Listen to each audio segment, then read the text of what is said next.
Bob's Burgers has taken a brief break, I think it's only a week, before returning with their Christmas episode. But I figured we'd watch the most recent episode where Bob went to visit his mum's grave and talk about it. It's a little Christmassy and we're getting into December now, so let's talk about it. But before we do that, please consider leaving a like and subscribing. You can always unsubscribe at a later date if you don't like what I'm posting.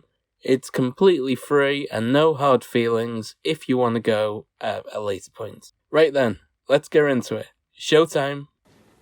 It's showtime, folks. On top of this, I want to say how much this felt like one of those episodes of Bob's Burgers we'll be looking back on for years to come and go, that was one of the good ones. Not to mention how beautiful some of the scenes were.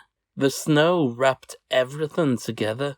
And the shot where the sun was setting on the snow, easily one of the most visually appealing scenes in the entire show.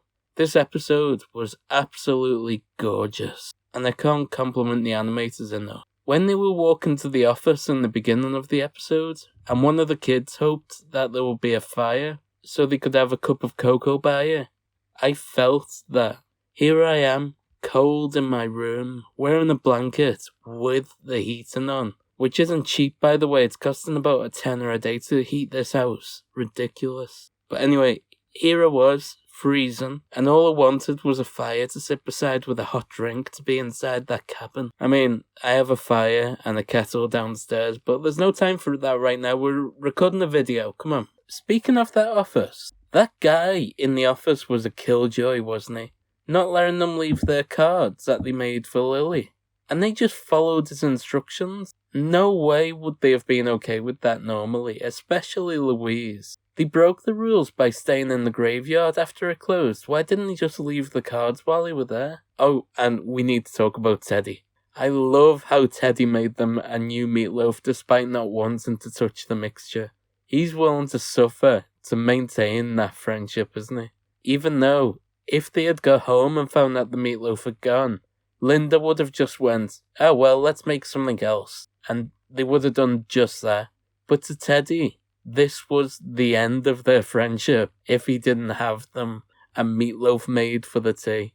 I love his character. Someone online has pointed out how this B-plot could be evidence that Teddy could be on the spectrum. First off, there's the misunderstanding of a social concept like, we're planning on having that for dinner, so he doesn't really know that they could easily change their plans. And then there was, when he was in the kitchen making the meatloaf, his reaction to mixing it with his hands is apparently typical of someone with sensory sensitivities. I've got no idea if that's a thing or not, but I'm going to trust the person who said it.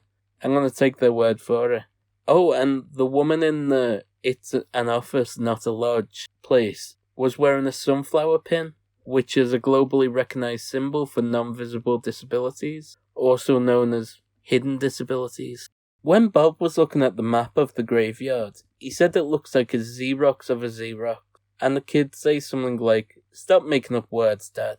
This map is really hard to read. It looks like a Xerox of a Xerox. Oh, Papa, stop making up words and find Grandma already. But is that meant to be a BoJack reference, or is it a coincidence? Because there's an episode of BoJack Horseman that had a line as the episode title, Xerox of a Xerox.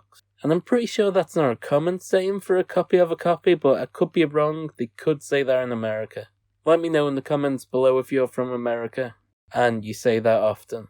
I've always wondered what a crossover episode between BoJack and Bob would look like. I actually wrote a little bit of it earlier this year as a writing practice. Unfortunately, Mr. Peanut Butter wasn't in it. You know how he loves his crossover episodes. This episode really shows why I love Linda so much. 100% ride or die for the people she loves, even when she's terrified. She hated going to the graveyard, but she did it to support him. Bob and Linda really do have the most healthy marriage on TV. If I'm ever stupid enough to get married one day, and I really hope I'm not, then I'd hope for my marriage to be like theirs. It's wonderful, isn't it? Oh, right. I forgot about your cemetery thing. If you want, you can stay at the restaurant and I'll take the kids today. Oh, that's an interesting idea. Keep the restaurant open. Linda? No, I'll go and support my husband and all that good wife crap. I mean, I love you. Supportive, yay! Oh, and did anyone else notice how the Belchers have modern mobile phones now? They had to throw their phones in the ocean in the movie, so they must have finally got round to buying some new ones. Gone are the early 2000s flip phones. I had one of them. One of my favourite parts of this show is the wholesomeness. Whether that be Gene telling Bob, Dad, I'm having a great childhood, in the earlier season, or the family simply spending time with each other and not hating every minute of it like the Sons do. And this episode did not let me down in that regard. It was really sweet watching Bob smile as his kids rode down the snowy hill, having the time of their lives. He knows those moments don't last forever, and is enjoying them while they do. Luckily, because he's on a TV show, those moments may very well last forever. Everyone else has been the same age for 13 years now? I'm really happy for him. You enjoy those moments, Bob. You enjoy being frozen in time. We all love you. Part of me wishes we would have learnt more about Lily, Bob's mum.